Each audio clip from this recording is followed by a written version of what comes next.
Pemberantasan Korupsi di Subianto begitu keras Mengungkap dugaan korupsi pada proyek sudah dilakukan KPK sejak awal 2020. Proses penyelidikan dilakukan secara hati-hati untuk memastikan setiap tahapan berjalan sesuai prosedur.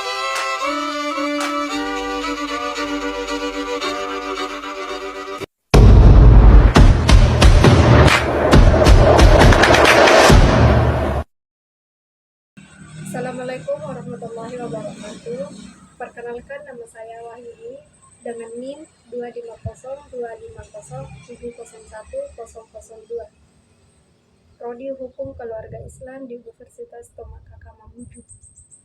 Saya akan menjelaskan mengenai materi perbedaan suap menyuap, pemerasan, dan gratifikasi. Sebelum saya menjelaskan mengenai perbedaan dan persamaan suap menyuap, pemerasan, dan gratifikasi, saya akan memberikan contoh kasus Nur Afifah Balkis.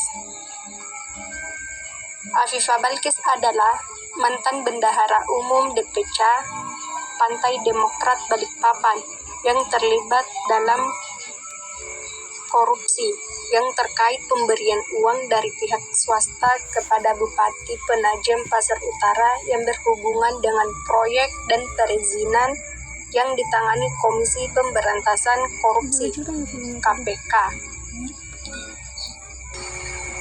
Ia ditangkap dalam operasi tangkap tangan yang disebut OTT KPK pada 12 Januari 2022 terkait dugaan suap di Kabupaten Penajam Pasar Utara, PPU, Kalimantan Timur, bersama Bupati dan sejumlah pejabat lainnya.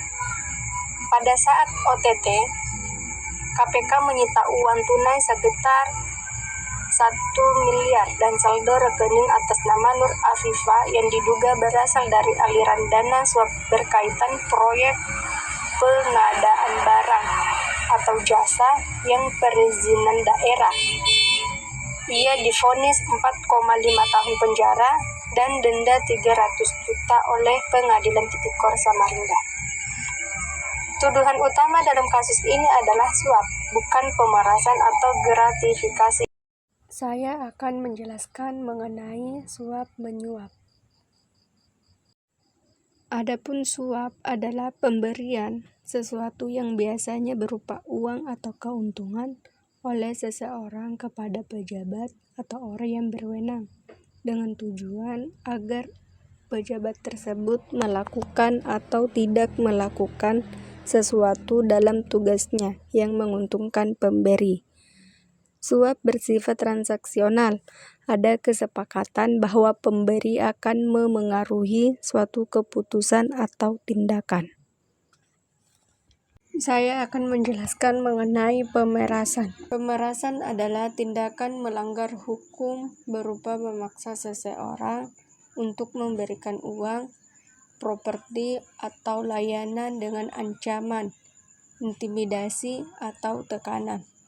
Ancaman tersebut biasanya melibatkan pengungkapan informasi yang memalukan, tuduhan palsu, atau bahaya fisik. Penggunaan ancaman, tekanan, atau intimidasi untuk memaksa korban bertindak melawan keinginannya atau ancaman kekerasan fisik, kerusakan properti, tuduhan kriminal, atau mengungkapkan rahasia pribadi atau informasi yang memalukan. Pemerasan bermaksud memperoleh sesuatu yang berharga, baik itu uang, barang, atau tindakan tertentu. Misalnya, mendatangi dokumen atau memberikan layanan yang sebenarnya tidak berhak mereka dapatkan secara hukum. Saya akan menjelaskan gratifikasi.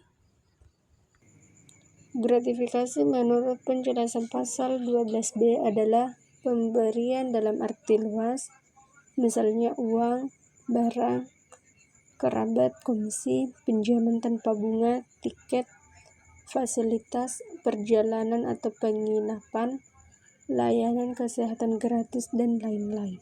Saya akan menjelaskan mengenai persamaan suap menyuap, pemerasan, dan gratifikasi. Persamaan utama dari ketiga tindakan tersebut ialah yang pertama merupakan tindak pidana korupsi. Ketiganya diatur dalam Undang-Undang Pemberantasan Tindak Pidana Korupsi dan dianggap merugikan negara serta mencederai keadilan publik. Dan yang kedua, melibatkan penyelenggara negara atau pejabat publik dalam konteks hukum pidana korupsi di Indonesia. Subjek yang terlibat umumnya berkaitan dengan jabatan atau kewenangan publik. Dan yang ketiga, terkait dengan jabatan dan kewajiban. Pemberian atau permintaan tersebut terjadi karena adanya wewenang atau hubungan kerja atau jabatan, bukan murni hubungan pribadi biasa. Dan yang keempat, bertujuan untuk mendapatkan keuntungan ilegal.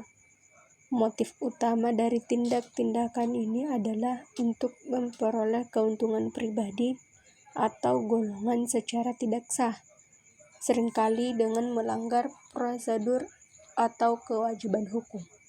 Saya akan menjelaskan mengenai perbedaan antara suap-menyuap, pemerasan, dan gratifikasi. Gratifikasi adalah pemberian yang berhubungan dengan jabatan tanpa adanya kesepakatan di awal, namun wajib dilaporkan untuk menghindari jerat hukum.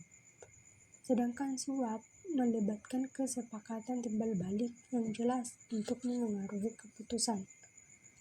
Sedangkan pemerasan selalu ada paksaan atau ancaman. Tanpa ancaman, bukan pemerasan namanya. Itulah tadi penyampaian dan penjelasan dari saya mengenai perbedaan suap-menyuap, pemerasan, dan gratifikasi dalam kasus Nur Afifah Balkis. Sekian dan terima kasih. Assalamualaikum warahmatullahi wabarakatuh. Pajak dari rakyat, pajak dari rakyat. Siapa berani memakai uang pajak dari rakyat atas nama rakyat, atas nama